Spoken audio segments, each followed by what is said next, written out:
आपने देखा है कि ना तो प्लांट सोचते हैं, ना इनको कोई टेंशन है, ना ही ये एक जगह से दूसरी जगह मूव करके जाते हैं, इसीलिए हमेशा खुश रहते हैं। तो इसका मतलब हुआ कि प्लांट्स के अंदर नर्वस सिस्टम की ज़रूरत नहीं है। तो मैंने कल भी बताया था आपको कि प्लांट्स जो हैं, उनके अंदर जो कंट्रोल एंड कोऑर्डिनेशन है, वो सिर्फ़ केमिकल वे से होती है। Okay? That is hormonal control होती है। तो plants use chemical coordination to respond to stimuli. अब इनके स्टिमुलाई अलग ही किस्म के हैं, अपने टाइप के हैं। कौन-कौन से स्टिमुलाई हैं? लाइट की तरफ रिस्पॉन्स देते हैं, ग्रेविटी को रिस्पॉन्स देते हैं, टच को रिस्पॉन्स देते हैं in certain cases. Okay, then water को रिस्पॉन्स देते हैं। सो प्लांट मूवमेंट्स जो हैं they are generally slower than animal movements. तो हम एक एक करके पहले ये केमिकल्स देखेंगे कि इनके अंदर कौन कौन से हार्मोन सिक्रीट होते हैं और वो क्या क्या करते हैं। तो सबसे पहला हार्मोन है ऑक्सिन। वेरी वेरी इंपॉर्टेंट, इस पे होता है ये ऑक्सिन हार्मोन जो है। और ये क्या क्या करता है? Promotes the cell elongation, upward elongation जो है, प्लांट्स की लेंथ को ग्रो करना। और दूसरा, it causes the phototropism. So phototropism हम डिटेल में करेंगे। It is the response towards light. आप देखिए प्लांट्स जो है ना, लाइट की तरफ को बेंड कर जाते हैं, बेंडिंग टुवर्ड्स लाइट। तो इसका रीजन क्या होता है? नॉर्मली जो ऑक्सिन्स है, ये व्हाइट कलर के डॉट्स जो हैं, they are the this is the auxin hormone. ये पूरी तरह इक्वली स्प्रेड होते हैं जब लाइट पूरी रेगुलर पड़ रही है इनके ऊपर, from all the sides. Okay, लेकिन जैसे जैसे लाइट की डायरेक्शन चेंज होती है, ऑक्सीजन जो है ना, they move away from the light. तो जिधर को लाइट ज्यादा हो जाएगी, ऑक्सीजन जो है वो डार्कनेस की तरफ जाना शुरू कर देते हैं। ये देखिए मूवमेंट जो है इधर को हो गई है, एरो शो कर रहे हैं। अब जब सनलाइट इधर से आ रही है, बिल्कुल साइड वाइज, तो ऑक्सीजन सारा किधर को हो गया? देखिए लाइट मैक्सिमम इधर है, तो ये सारे ऑक्सीजन जो हैं ये इस तरफ को मूव करेंगे towards the dark.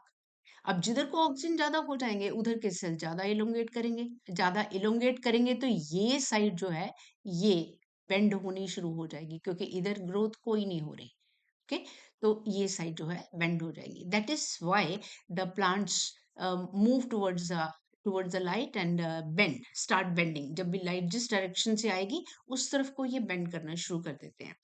So next is the help in the stem growth, upwards growth है, and inhibit the roots growth, root की growth को ये stop करते हैं। दूसरा जो हार्मोन है, दैट इज जिबरेलिन। सो पहला हो गया ऑक्सिन, दूसरा हो गया जिबरेलिन। ये है promotes the stem elongation. Stem की जो साइड वाइज गर्थ जो है ना, ये गर्थ बढ़ाता है gibberellin. And it stimulate the seed germination. आप देखिए प्लांट सीड को जब जमीन में डालते हैं, तो जर्मिनेशन धीरे धीरे होनी शुरू होती है, तो उसके लिए वो हार्मोन है जिबरेलिन जो इसकी जर्मिनेशन को स्टिमुलेट करता है। And then help in flowering and fruits. एक एक नंबर वाला इसमें क्वेश्चन आ जाता है, या एमसीक्यूज में ये क्वेश्चन आ जाता है कि name the hormone which helps in flowering and fruiting.